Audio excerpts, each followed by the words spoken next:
E eu queria ver, cara, esse Real Madrid agora, né? Falando de Kylian Mbappé. Pô, falando de Mbappé, Vini, Endrick, Verdade. Rodrigo, Bellingham, Rossello.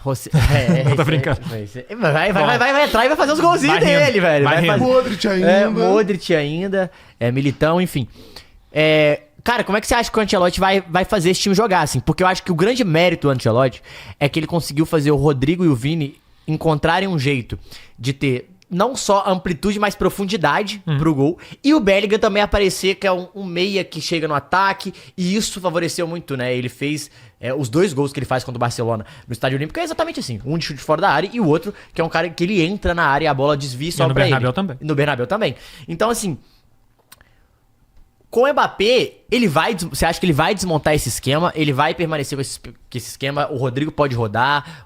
Porque, assim, é uma pergunta que a gente fica fazendo aqui, né? Como você que tá vai ser falando em isso? campo, né? Primeiro. Em campo. Não, em campo. Acho que, eu espero que o Florentino consiga segurar, né? Então, em campo, a primeira coisa, pro Endrick eu não sei se é uma boa esse movimento do Mbappé.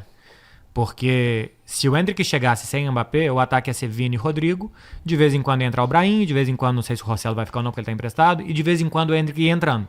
O Rossello, sei lá, deve ter... O Rossello fez mais de 15 gols na temporada. Ele podia ser o Rossello, o Endrick podia ser o Rossello. Que ia entrar de vez em quando, que ia entrar no segundo tempo, que ia jogar contra o Cádiz, que ia jogar contra o Raio Vallecano e tal. Copa do Rei algum jogo, Copa do Rei algum jogo. Ele podia ir esse cara que vai entrando aos poucos no time. Com o Mbappé, ele dá, em teoria, um passo a mais pra trás, porque já tem um cara ocupando aquela posição. Então, pro Endrick, que hoje é o cara cotado pra ser o titular da seleção, se ele passar 1 ou 2 anos meio no banco, pra Copa do Mundo não é bom. Inicialmente. Outra coisa é que ele talvez seja tão bom que ele atropele jogadores, né? Ele atropele jogadores. Então, pra ele, de cara, o movimento do Mbappé acho que não é bom. E pro Rodrigo, eu acho que é muito ruim também. Porque o Real Madrid se achou num 4-4-2 durante a temporada. Eu acho que o grande mérito desse time é que você não sabe por onde que ele vai te atacar. Se você coloca o Mbappé... Ele pode dobrar pelo lado esquerdo, Rodrigo né? e Vini... Se você monta um 4-3-3 aqui, todo mundo sabe que o Vini tá na esquerda, que o Rodrigo tá na direita e que o Mbappé tá aqui. Por mais que de vez em quando eles façam isso daqui, mas, cara, o 4-3-3 normalmente fixa as posições. Se você tem 2, eles jogam entre lateral e zagueiro, eles vêm buscar um zagueiro. A leitura dificulta, né? Os gols contra o Manchester City, que o Vinícius vem, puxa um com ele e o Rodrigo entra aqui. Então é mais provável que isso aconteça, um 4-4-2, até porque o trabalho defensivo do Mbappé é de um veterano, ele praticamente não faz trabalho defensivo e alguém tem que correr pra ele. O Vinícius também não é esse grande corredor pra trás. Então, o Bellingham também não. Então, pra marcação não é esse então cara. Que você jogue com 3 atacantes, sendo que um não marca e que o outro tende a marcar pouco, acho pouco provável. Você acha que pode ser Rodrigo e Vini, Mbappé e Vini, por exemplo? Mbappé e Vini. Acho que porque o Rodrigo é muito bom, lê tudo. Só que o Mbappé faz 50 gols por ano e tá chegando com uma grande contratação de um dos melhores do mundo. E vai jogar. Então eu acho que em muitos jogos vai dar pra jogar no 4-3-3, porque o Real Madrid vai atacar mais, o Real Madrid vai ser protagonista, os times vão ficar com medo, vão ficar lá atrás, então você vai montar 3. Quando chegar nos jogos grandes, nas finais, nas semifinais, eu acho que a tendência é ele colocar um meio-campista a mais. E aí eu acho que o Rodrigo tende a ser o primeiro a sair. Outra coisa é que o Rodrigo é tão bom que eles possam se adaptar a uma meia-direita, que ele possa se adaptar a ser um 10, e que aí o Bellingham vai jogar mais atrás numa função de Toni Kroos, por exemplo. Que o Toni Kroos tá saindo, o Bellingham pode ser jogador um pouco mais recuado, porque o Rodrigo sabe ler tudo também. O Rodrigo, pra mim, é um jogador de leitura, um dos melhores do futebol mundial.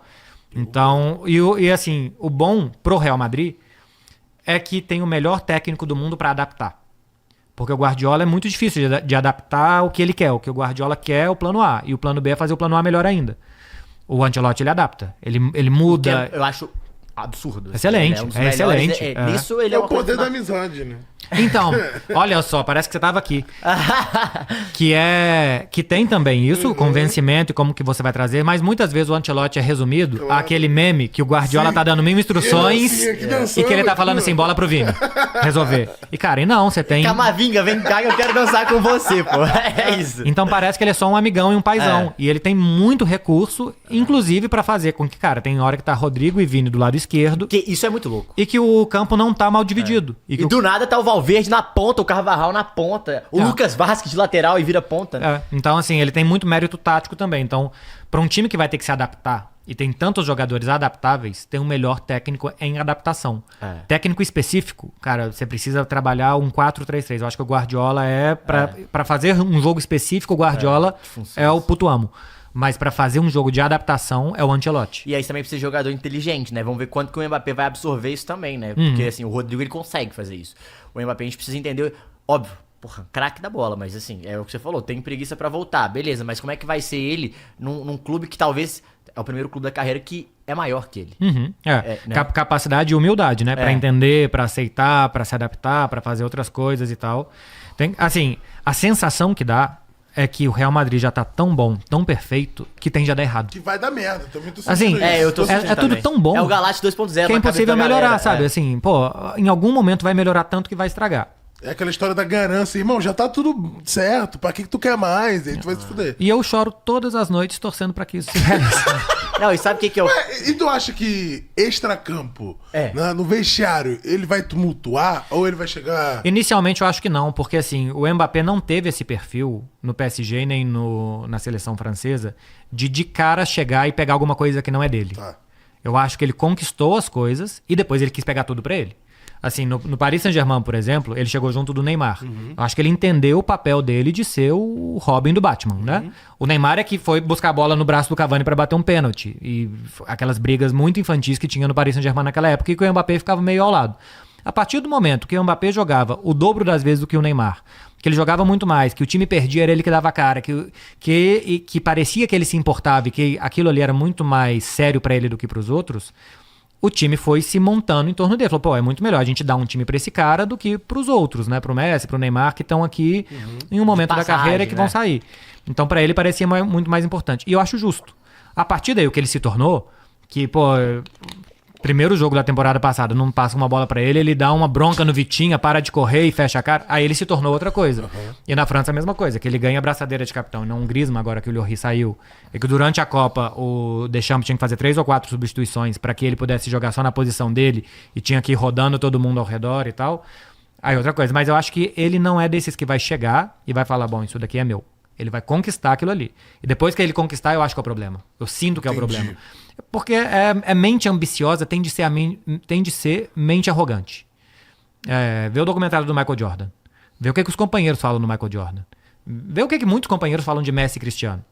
Então, assim, os caras que ganham muito, que querem muito, eles tendem a ter um quê de arrogância que eu acho que ele tem. E que eu acho que, por exemplo, o Neymar não tem. Todo mundo fala maravilhas do Neymar. Todo mundo só fala bem do Neymar. Talvez o problema do Neymar seja outro, talvez o problema seja o que a gente tem de expectativa com ele. Mas eu acho que o Mbappé tem um quê de arrogância que tem a ver com ambição. Então, vamos ver agora.